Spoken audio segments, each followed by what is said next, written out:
Okay, so the ball hits the back of the net. There are certain people in the crowd and back home in front of their televisions that are standing up with their mouth open, arms wide. However, none of them are expressing a particular emotion. Not excitement, not happiness, not sadness, not disappointment. Because they don't know how to react just yet. And that in real life is very small. It took me way longer to explain that than the reactions would actually happen in real life. However, everybody seems unsure of how to react. And this pause is new because of some new tech. Okay, it's actually the 11th of June, 2026. So today is actually the start of the Football World Cup or Soccer World Cup. Unfortunately, my team that I'm supporting is the same color as my green screen. So I am now wearing this so that I don't seem see-through or transparent. But go boys, we're rooting for you. Chances of you making it very far are slim, but you know what? Here we go, Bafana. So I'm not a great, huge soccer, football, whatever expert. But I have watched a few games throughout my life, but I've also watched the people watching the games because I find that quite fascinating. And there's some technology now used in this World Cup that I think might change fans just a little bit, or the human behavior behind the fans, just slightly. Maybe it's a prediction. Today's the start of the World Cup. You're probably going to be watching this video, I don't know, very long into the World Cup, so I might be completely wrong, but let's see. For those of you who don't know anything about football or soccer, it's not going to be very much, too much in depth of this, but the basics of it is that you've got two teams and they need to score goals against each other. It's not like other sports where you are scoring quite a few goals at a time. Maybe I'm wrong, but usually 1, 2, 3, 4 goals. It's not really a high scoring sport. And the match lasts like 90 minutes. I think that's enough context of soccer and football. Now, there's always a referee on the pitch, and the referee makes the decision if it's a goal or not, or someone gets a red card, or there's more complicated things like offsides. Then, what happened as technology started to evolve, we had VAR, which is a video assistant referee, which means all the cameras that are on the field, whatever, they go up to some people sitting in a screen and they review things, they can replay, they can do all that kind of stuff. I think everyone understands that a little bit. Then they make certain decisions. One of the most contentious ones is offsides. Now, offsides, I don't know how to explain this without going into too much depth. Effectively, when one team has to kick the ball, it has to touch their foot, but the defense team, they need to be behind the defense team when it leaves their foot before it lands to the other one. I hope I'm explaining that correctly. If that's not the case, then the person, and everyone needs to be behind them, but their person can run and get the ball and score the goal. Anyway, it's besides the point of how that works if I've got that wrong. It's just the fact that that's sometimes a very difficult call to make. You've got the two sideline referees that will look and say, okay, cool, they were behind this virtual line, whatever. There's new tech now. The new tech can do that. And the tech is inside the soccer ball. This soccer ball. The soccer ball actually has to be charged before the games, because it has a sensor inside that records every single touch. It's like rotation, it's speed, all of these things. Some actual crazy technology, because they can't obviously change the weight and how the ball moves in the air and all this kind of stuff. It just, I don't know. Adidas did a really good job of this, I think. Well, I guess I don't know how the World Cup has gone yet. It could be a complete fail, but it seems pretty legit. And there's a level of accuracy of about 10 centimeters. Which is that much in American measurements. And that 10 centimeters can help a lot with offsides, which means your accuracy now of predicting or saying, oh, no, that goal did not count because this person foot was 10 centimeters too far, whatever, now exists. So by now, if you don't know, I am a fan of technology, but I am quite heavily critical of what this technology does to human behavior. And sports is quite a cool example of this, because we can see how sport has evolved over time. And soccer, it's an interesting one. It feels like it's a little bit lagged behind a lot of other sports. But now, which it feels like should have happened a very long time ago, sensors are in the balls, which means we have got almost a digital understanding of everything that goes on in the pitch. It's one of the reasons why, oh my gosh, this hair. One of the reasons why players are also not allowed to cover their mouths when speaking to the referee, because we've got so many cameras that can read what they're saying. Okay, so there were some researchers at UConn that fitted fans with EKGs. EKGs are things that measure your heart. And they had them on while they were watching live soccer matches.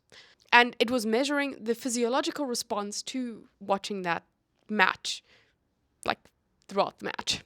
And what they found throughout the entire match was that there was one particular moment that raised every bit of physiological response that they were measuring more than any other, like tension. Oh my gosh, what's going to happen? Did the other team score? And that moment was the moment that their team scored. Obvious, right? If you are a sports fan, there is actually a lot of emotion involved when your team scores a goal. I can attest to this, and I'm not a big soccer watcher, but that, like, oh my gosh, it's actually super cool. Humans are cool. Like, there's something cool about us and sports that I find incredibly endearing. And what's important to note here in terms of human behavior that I find fascinating, in the study, it was the point in which the ball hit the back of the net. Okay, that's when the whole physiological response they recorded. It wasn't necessarily when the goal was awarded, where the referee blew his whistle and said, okay, cool, a goal. It was when the ball hit the back of the net. That's when people responded. And that's what's cool here. The body responded before the brain kind of thought this through. Like, it was just this, I saw the ball at the net, cheer, be excited, joyful, whatever. And this is a universal thing that happens with all the crowd and everyone there supporting the same team. There's an eruption. And there was a 2020 study that analyzed many goal celebrations in the Champions League. And they found that the celebration of a goal was inherently an immediate response. And it, from the body gestures, the vocal response, all of those things were almost instantaneous. And now I'm not bending this a little bit, but I'm maybe extracting things that good research would say you probably shouldn't do that. But this is just a hypothesis that I want to understand and see throughout this World Cup if something has changed because of the technology. Because with this technology now, we go to a third person or third group of people outside of just the referee. And you can say, yes, this exists with VAR already, but now we've got even more accurate data, because it's not the camera looking at the ball, it's the ball telling you exactly where it is, which means the predictions, or not the predictions, the measurements are a lot more accurate to make a decision. And now what's potentially slowly going to happen, or at least maybe, I'm not sure, is what happens when our celebrations are now delayed a little bit? Because we know that another person has to sign it off before it is official. Will that change behavior? For this World Cup, I don't necessarily think so. But because of how technology is infiltrating sport, I think it might. Look at cricket. Cricket is actually my favorite sport to watch. A lot of it, there is like a little bit of delay because you have to wait for the umpire's call. And when it goes upstairs to the third umpire, people are still, there is an initial celebration, but it's not as intense because they know that another person has to make a call. And I would argue cricket is a lot slower of a game, whereas soccer is like quick. So the fans and the soccer players it's a lot more intense, I would say. So I wonder if this is going to affect things. Like, Is there going to be a pause? Are we going to start getting used to the fact that, whoa, before we celebrate, let's just make sure that the call is final? And my gut is saying that we won't. But there's also a part of me that says that when it's so intense, like these sports get really intense with people.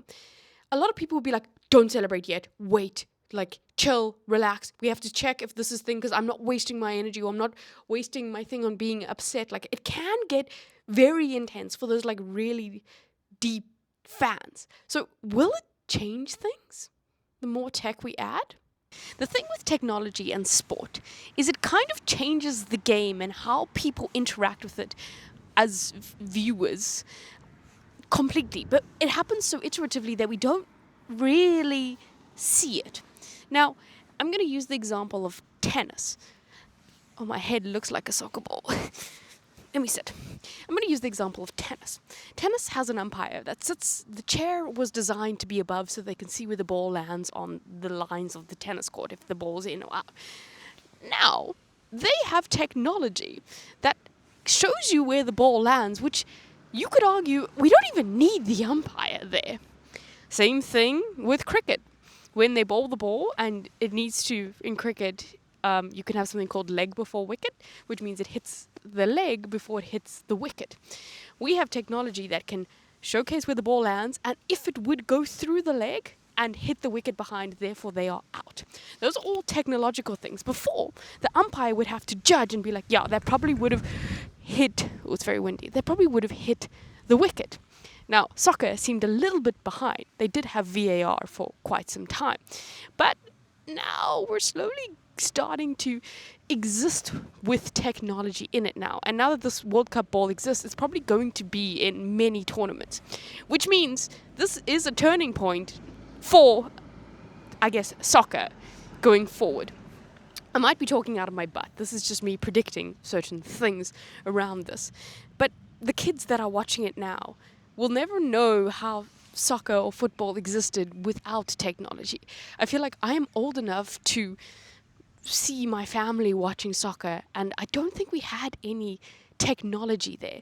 I remember the first time that the technology existed where they were like, oh no, someone else has got to approve it. And I was like, wait, what? The referee's not approving it? I remembered that. The kids, these 6, 7-year-olds, whatever they're watching, they're just going to know that.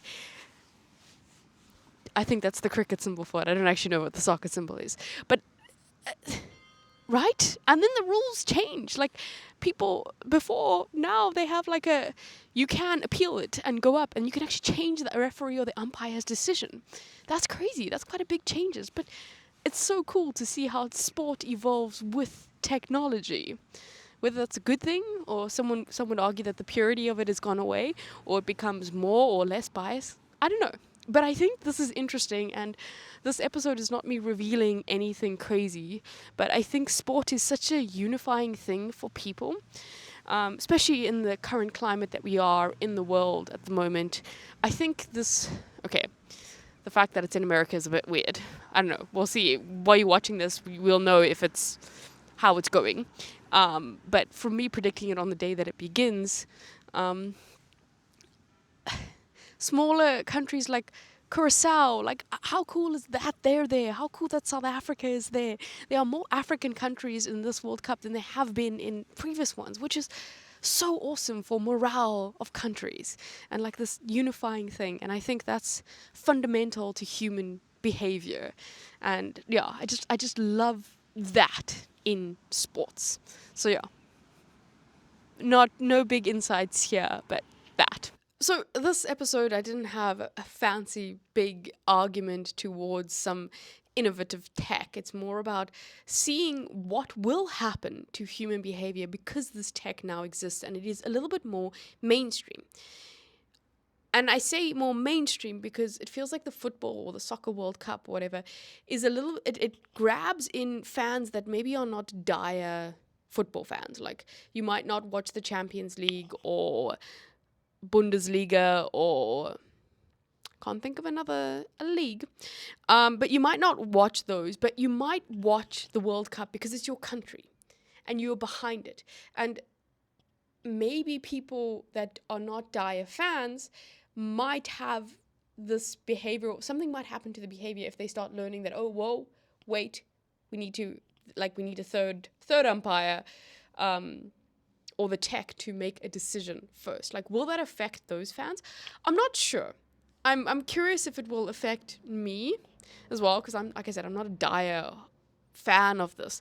But because I'm aware of it, will I change my celebration, or am I kind of just watching soccer for the celebration and the vibes and people are excited, so I'm just going to be excited? I'm not sure.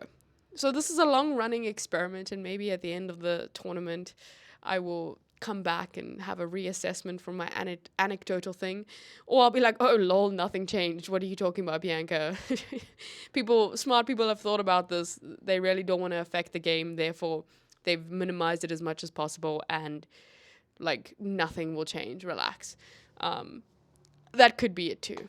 But anyway, I'm curious to see, and I think I'm just excited that South Africa is in the World Cup again. I don't know if you remember the 2010 World Cup, Waka Waka. Yeah, I think that we got in there because we were the host nation, and now because they extended the teams, we got in. So yeah, I guess it will be fun, and it's a nice unifying thing. I am on the other side of the world though, so I do miss the vibes. But I also have a prediction. I feel like the Dutch are going to do very, very well. So maybe I'll be supporting the Dutch when South Africa gets kicked out.